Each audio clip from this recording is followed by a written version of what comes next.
Good morning, guys. I decided to make this video after the premiere of Oxygen's The Witnesses last night, and I tried to make it last night, but it didn't come out right, so I'm doing it again. I just wanted to comment about the show and how real it was to me, and what they missed and what they didn't miss or whatever, but it did take more of a toll on me than I thought it would, and I'm sure it did on all of you guys too. I want you to remember to take care of yourself, rest, like take a day off if you need to. You need to take care of yourself first and foremost.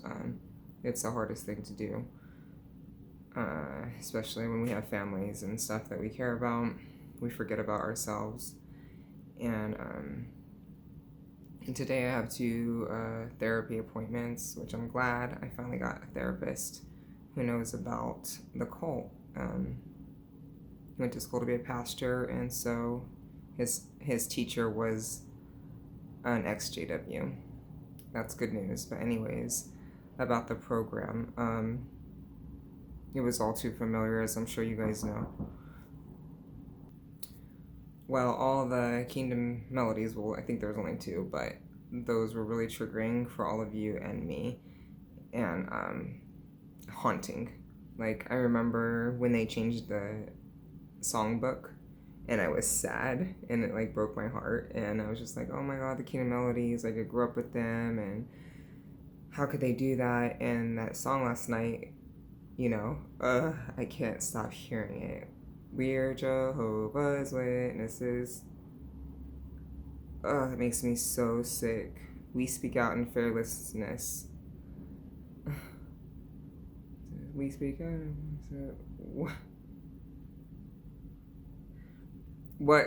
I don't know. I had it down last night, but it talks about what he foretells comes to be, Jehovah, and like, I just can't stop repeating it in my head because, I don't know, I'm like shaky and sick, and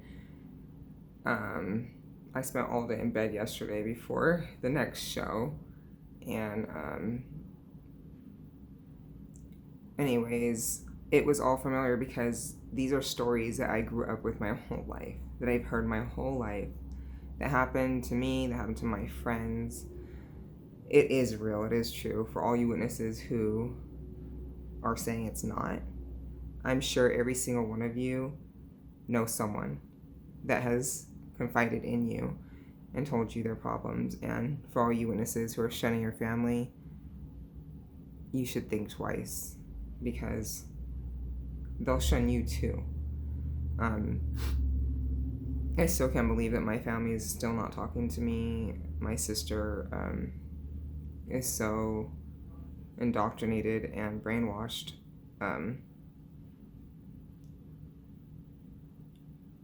Those stories, I mean, like, it's all true, and like, I just remember all my friends like being pulled to the back all the time, and like my boyfriends, like friends that are boys, and like telling me how they would like ask them for all these details and make them like go over things and over things over again, and like, I never had to go in the back room because I didn't baptize myself.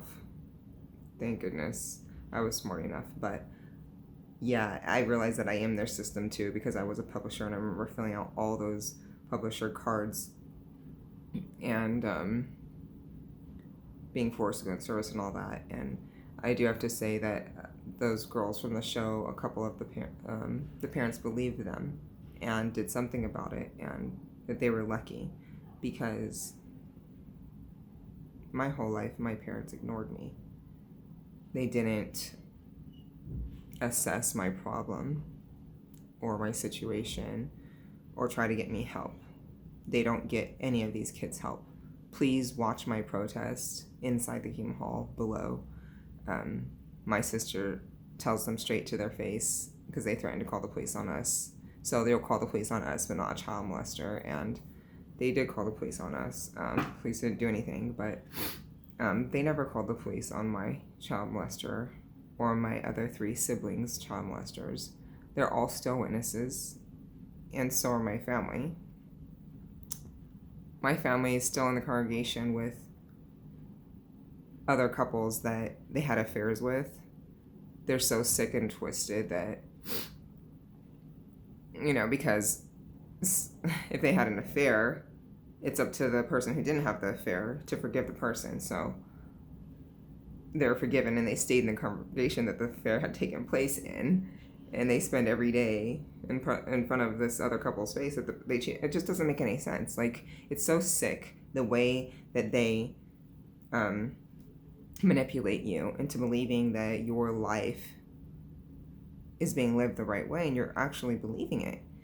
But if you look deep down inside yourself, you'll know that you're not being a good person. Like, you're not being a good person the way you're treating other people. That is what ultimately woke me up, is my family's mistreatment towards me. The fact that I ended up homeless because my little son was abused by somebody and I had to run away, and I ended up homeless because my family wouldn't help me because I am not a Jehovah's Witness. Because I am not a Jehovah's Witness. They shunned me. I was never baptized. Because I protested because of the two witness rule, because they never handled my abuser, because I spoke up that I was abused, my family is shunning me. So, on top of, because I guess I'm on a apostate because I got molested as a baby. I was a baby, and this man molested 28 other women that my mom would brag about and say, like, oh, well, the count's up to like 28 by now, and it's like, he's old now, he'll die, and that's his punishment. So they were never turned in because it's like, but the molester had been molesting people for 40 years, like, before I came along. So he was molesting for 40 years, then he molested me and my sibling, and then continued to molest for 40 more years before he died, and then it was forgiven because death paid all his sins. And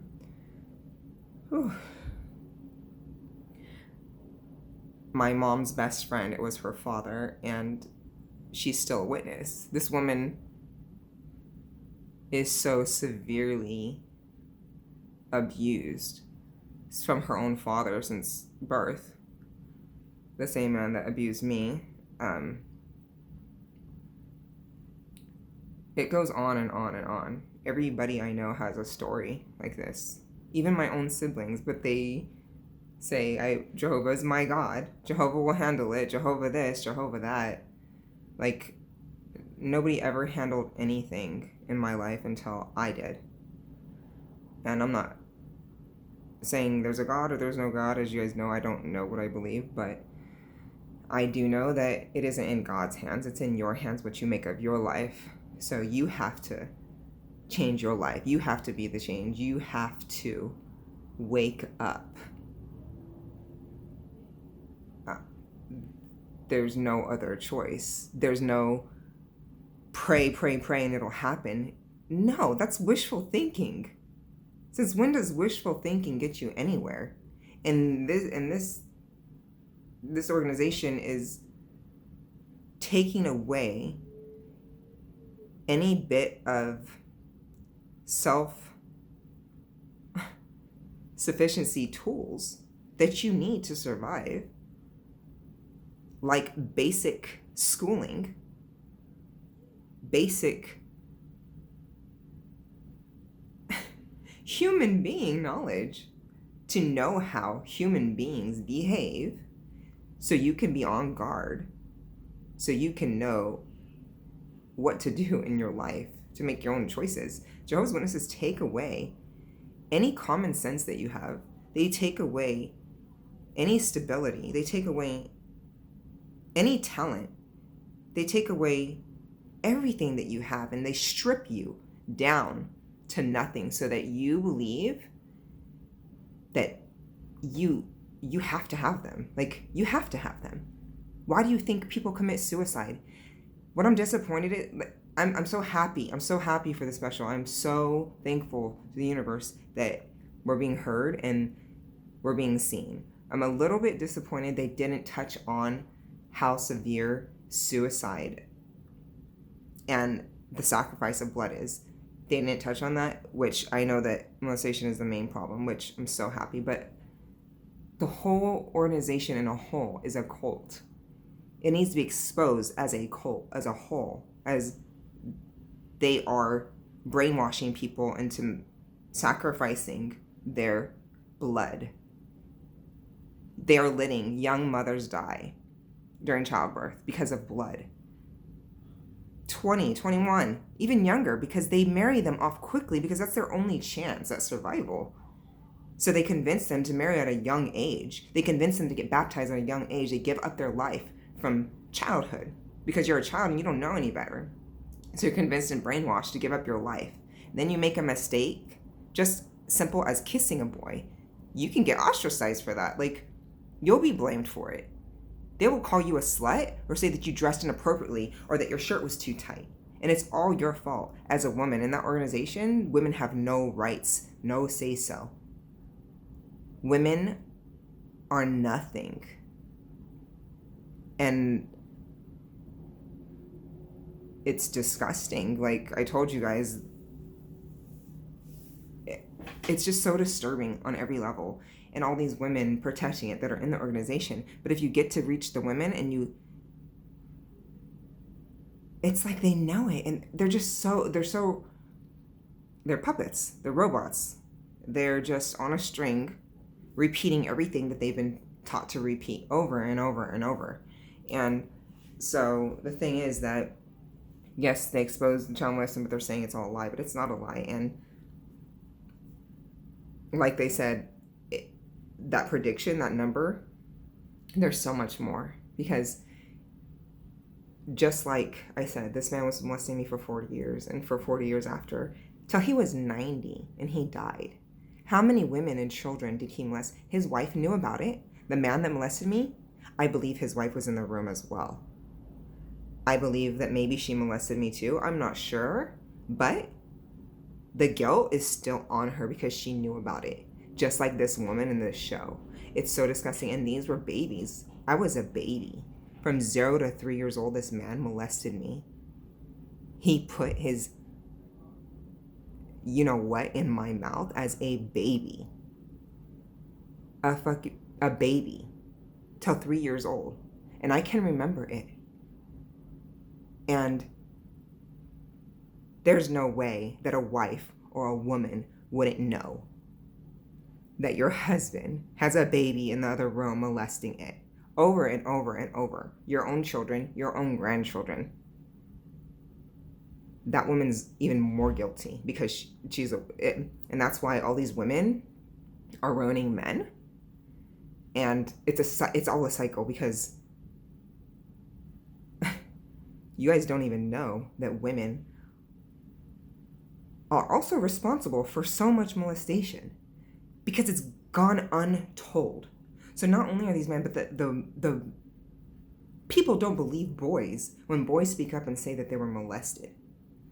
I know this personally because my son was molested at 8 years old. And guess what? I believe him. He's my son, and I know my son. And I know him before he got molested, and I know him afterwards. And he's not the same. And he doesn't make stuff up, and he didn't know anything about anything that he told me before he told me. Boys don't lie. Girls don't lie. Children don't lie. So there is never going to be two witnesses to a molestation. Never, ever, ever. That's their sick way of getting away with this. The Jehovah's Witness cult is just a pedophile's paradise and a brainwashing technique to have mass control. It is a high control group. Please spread this message and spread this word. You guys have to listen. The United States has to shut them down. Russia, China has shut them down. They're banned. These people are claiming they're being prosecuted by the devil. No, the truth is coming out. The truth will always come out. The truth will always set you free. And this movie brought back so many memories. And as you know, I have like 13 to 15 years of my life blocked out because of this. So in the middle of my life, young middle of my life. So But that movie, it made so many memories come up in my mind of being in service and being in weird situations with so many weird people. And I'm getting shaky talking about it because I could feel it inside me, the trauma coming up. And I haven't stopped shaking since. And that's why I made this video, because you guys are my therapy, and this is therapy for all of us. And no matter how hard it is, like, we all need to see it, we all need to face it. There's no healing running away from your problems.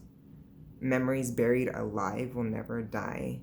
That is a quote from Robert, gosh, I don't know his last name, but he is the person that does the tapping, the EFTfaster.com. It's a tapping method, which is reprogramming your mind with trauma. You guys, please look it up. It's the only thing that's got me through this and through all this help, along with the healing music, meditation, and having a couple people online and in my life that support me.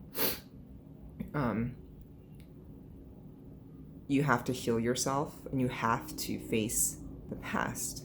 You'll never get better. So people are telling me, oh, Audra, you this, you that, like, you're not ready. I'm ready for whatever I believe I'm ready for, and you are too. You can do anything that you believe that you can do.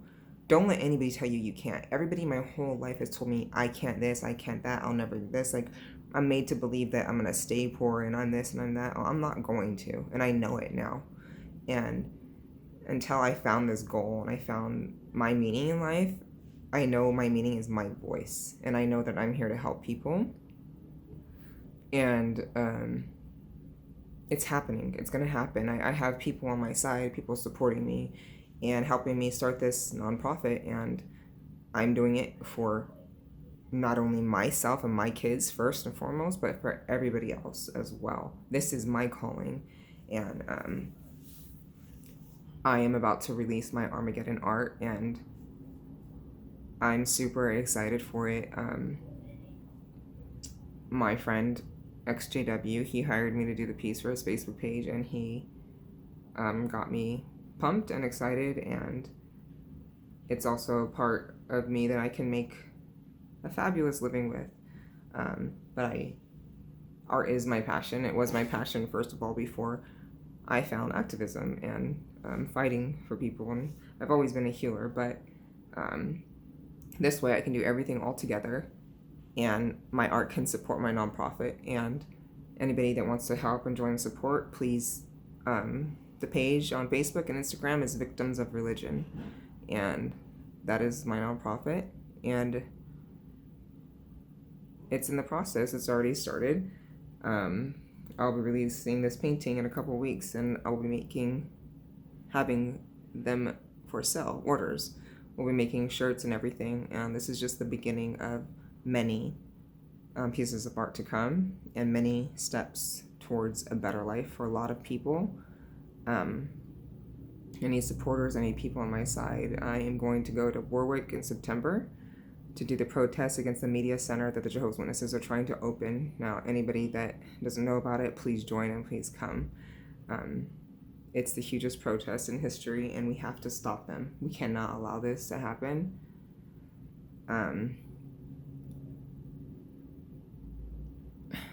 There's just so much to deal with, and all of us working together, that's what we need to do. We need to stay together. Like, stop hating each other, stop being mean and catty and evil. Like, this isn't about anything else but everybody. Like, everybody matters and everybody's important, and everybody's at different levels of healing, or maybe not healing at all, and it's a crucial time in their life. If somebody reaches out to you, don't turn them away or ignore them. Like, if you see somebody that needs help, like I tell my kids all the time, like, if you're having a bad day and you can't smile, make somebody else smile, because it will help you smile. So I just want everybody to take care of themselves. My favorite quote is, take care of yourself for me, and I'll take care of myself for you. So it's a really hard week for everybody, and stay strong, stay positive. If you have to cry, then cry. It's okay. We need to cry to heal. You know, get massages, go outside, have someone play with your hair. It doesn't matter. Like, just take care of yourself. Whatever it is that makes you feel good or makes you happy. If it's eating something, then eat something good. Whatever it is, allow yourself to do it, because my problem was that I have been trained to believe that I am not allowed to be happy. For some reason, along with all of this brainwashing and indoctrination, I've realized that it wasn't only the organization. I believe that the organization causes mental problems. It is a fact, and the statistics say that it has a 55% higher rate of mental illness than any of the rest of the population and or other religions. And it is true. I have watched people as they become more and more higher up in the chain on the Jehovah's Witness religion. They become more and more doctrinized, more and more cold, more and more stoic. Their feelings go away. This is all part of brainwashing. And then on top of that, the manipulation, the deceit, the lies, it's all compounded, and it leads to mental problems, psychological problems, schizophrenia, like weird stuff going on. So then it's either one, my mom already had mental problems she was born with, which I believe is true, then the organization on top of it that she was born into, okay? I believe that I'm also a victim of severe mental abuse. So are the rest of my siblings, and they just don't know it, and it's really sad, and it breaks my heart. I think about them more and more every day because I know how trapped they are in this religion, and I know that they're not watching my videos, and I know they're staying away from me like the plague, the devil. And one day I hope they'll wake up and realize that it's not like that at all. Until that day comes, I'm just holding my breath. But I lost my train of thought. But I'm just saying that it's really severe and really sad. And it's just so terrible. It's a really, really sad thing that this religion has done to people, and I can't believe that some sick person thought of this. They're really smart. Gotta give them that. It takes a genius to be able to deceive millions, 8 million people in this organization.